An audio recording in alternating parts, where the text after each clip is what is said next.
₹100 ચૌહાણ જેનિસ પંકજભાઈ, ₹100 કનુભાઈ સામંતભાઈ ચૌહાણ, ₹100 ભૂપતભાઈ સામંતભાઈ ચૌહાણ તરફથી મળેલ છે, ₹100 ચૌહાણ સાહિલ સાદુરભાઈ અને ₹100 ચૌહાણ અક્ષય સાદુરભાઈ તરફથી મળેલ છે. ભાઈ એમને તાળીઓથી વધાવી લઈશું આપણે. મિત્રો, હું જે વાત કરતો હતો કે શાળા આપણું પેલું પગથિયું છે, આપણા શિક્ષણનું પગથિયું છે. ઘરે તો આપણે નાચકૂદ કરતા જોઈએ, પણ સાથે સાથે જે શિક્ષણના ગુણ છે, જે આપણા આદર્શ બનવાના જે ગુણ છે, એ ગુણ આપણને શાળામાંથી પ્રાપ્ત થવાના છે. આ જ વ્યવહારો અને મૂલ્યો આપણને શાળામાંથી જ મળવાના છે. મિત્રો, તૈયાર થઈ જાજો, તાલીમ શરૂ રહેવી જોઈએ. લિસ્ટ લાંબુ છે એટલે શરૂ જ રાખો.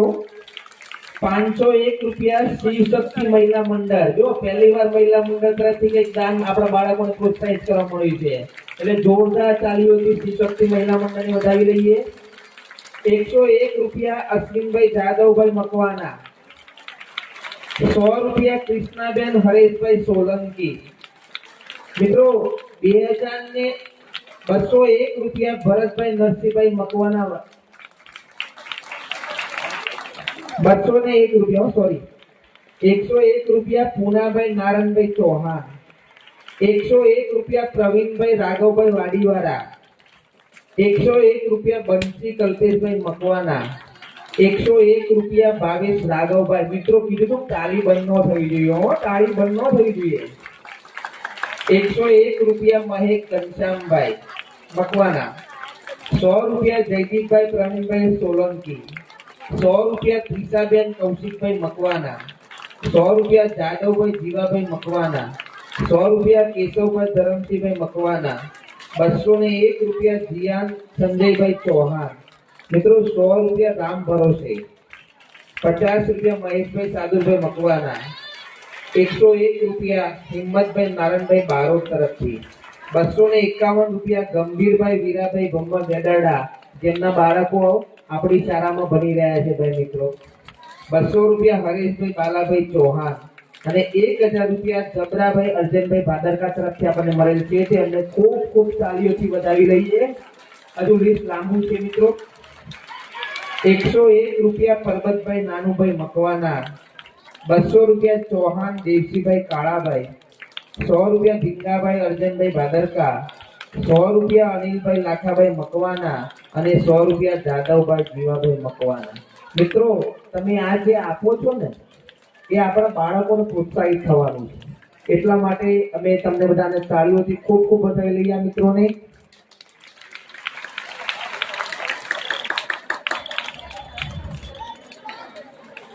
હવે જે કાર્યક્રમ આવી રહ્યો છે,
મિત્રો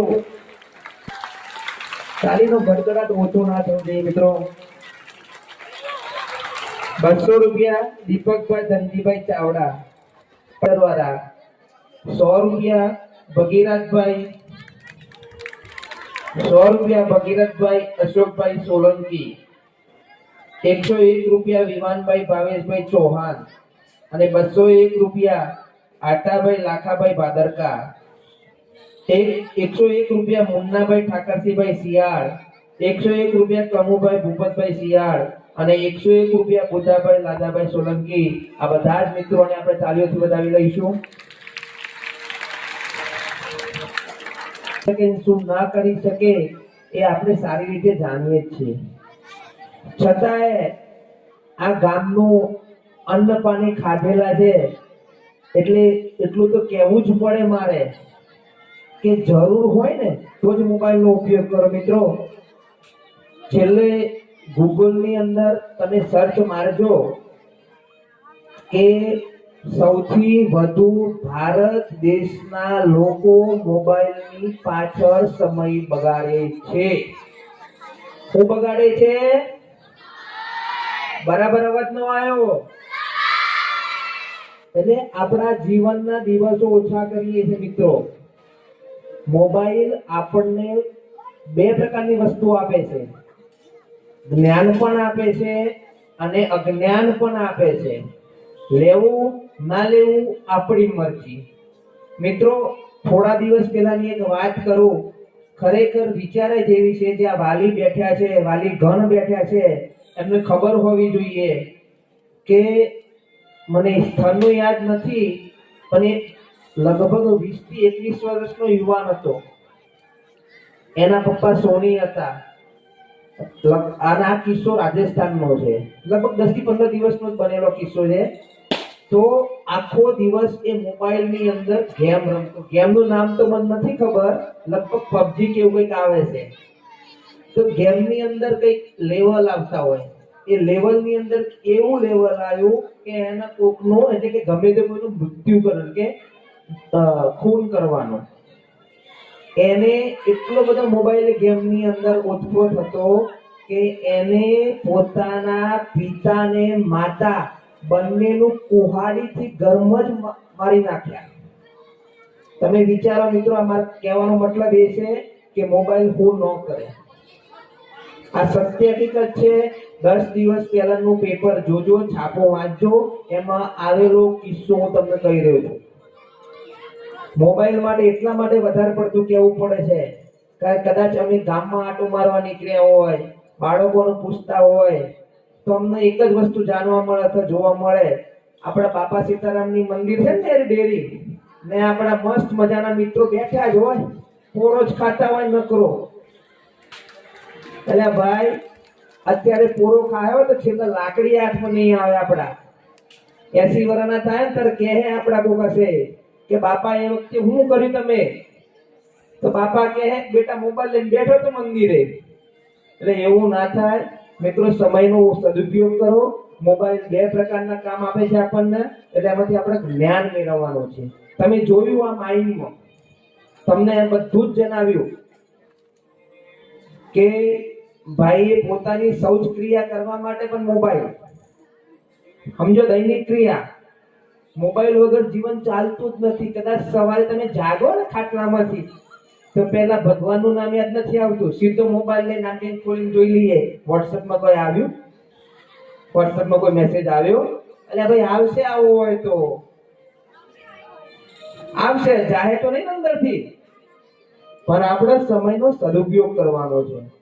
એટલે હજુ પણ હું તમને બધાને યુવાનોને ખાસ કહું છું, મોબાઈલ સારી વસ્તુ છે, ટેકનોલોજીની વસ્તુ છે, સારું જ્ઞાન આપે છે, પણ સદુપયોગ કરો એનો. હવે ધોરણ 6 થી 8 ના ભાઈઓ દેશભક્તિ ડ્રામા, એટલે દેશભક્તિ ગીત અને ડ્રામા રજૂ કરે છે. થોડું અભિમાન તિરંગાની આનનું છે. થોડું અભિમાન તિરંગાની આનનું છે.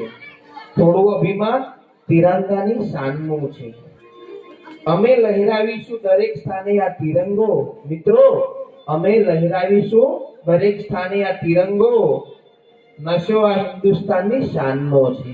તો આપણે નિહાળીએ દેશભક્તિ ડ્રામા.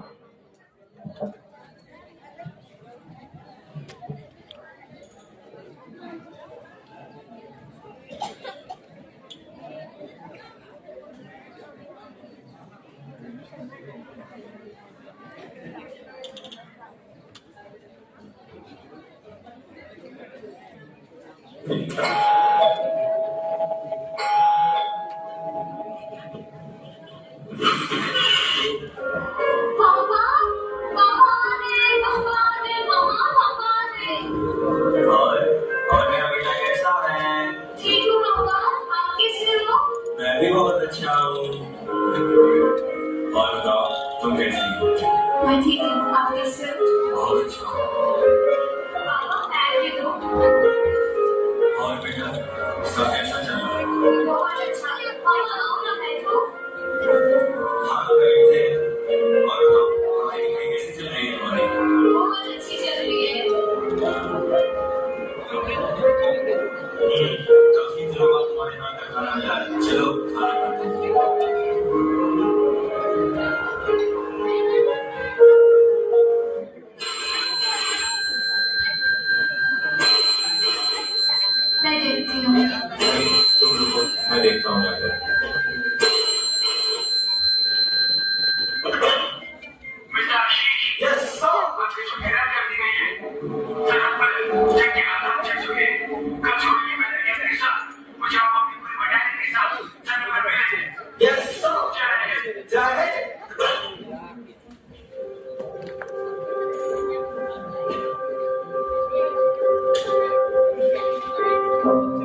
मुझे जाना होगा, जरूरी काम आ गया है। नहीं नहीं पापा, आप नहीं जाओगे। प्लीज आप नहीं जाओगे पापा। बेटा समझा करो, जाना होगा। रुको, मत जाओ। समझा करो, मुझे जाना होगा। देश के लिए कुछ करने का समय आ गया है। अपना ख्याल रखना और बेटी का अच्छे से ख्याल रखना।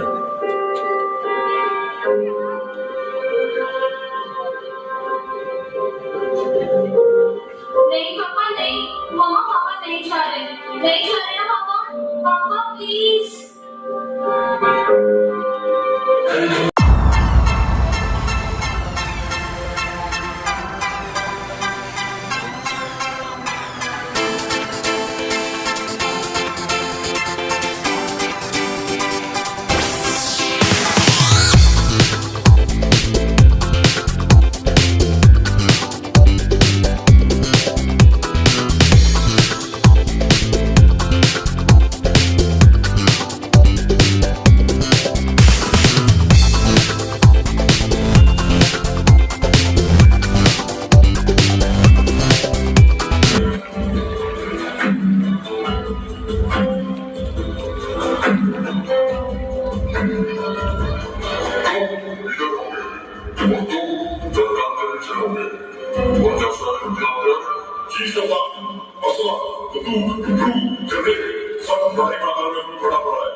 हम जीडीएस में हमारे साथ शिकायत शुरू हुआ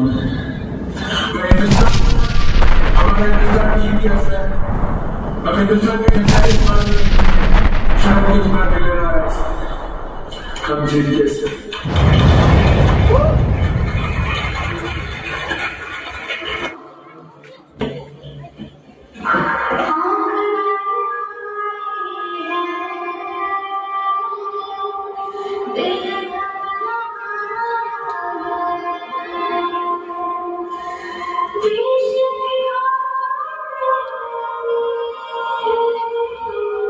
सब कुछ लुटा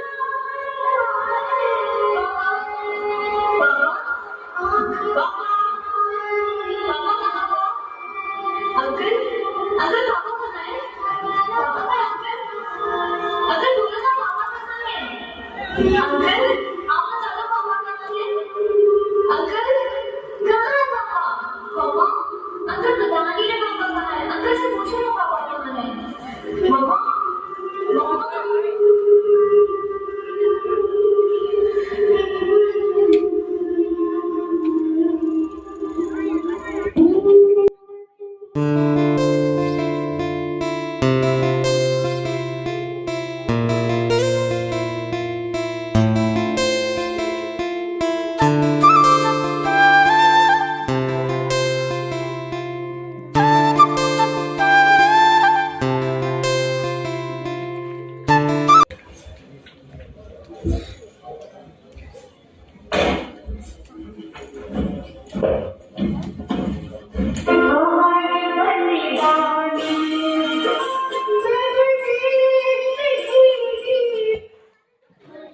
જ્યારે સરહદ ઉપર રહેલો શહીદ તિરંગાના કફનમાં લેટીને જ્યારે આવે કેવી વેદના થાય ભાઈ. આ વેદના જે ધન્ય છે એ મા બાપને કે જેને આવા વીર સપૂત પેદા કર્યા છે. મિત્રો, આપણા ગામમાંથી પણ ઘણા એવા મિત્રો આપણા સરહદની રક્ષા કરી રહ્યા છે. તમે ખાલી કદાચ ઘરે એ લોકો છુટ્ટી ઉપર આવતા હોય, રજા ઉપર આવતા હોય તો ઘડીક બેસવું, એમની જોડે પૂછવું કે ભાઈ ત્યાં તમને મજા છે? મજા તો હસતા હસતા કહેતા હોય ભાઈ, બાકી તાપ, તડકો, વરસાદ આ બધું જ સહન કરતા હોય. થોડા સમય પછી ઉનાળો શરૂ થશે અને એવા સમયે જ્યારે રાજસ્થાનની અંદર આપણા સૈનિકો જ્યારે ફરજ બતાવતા હશે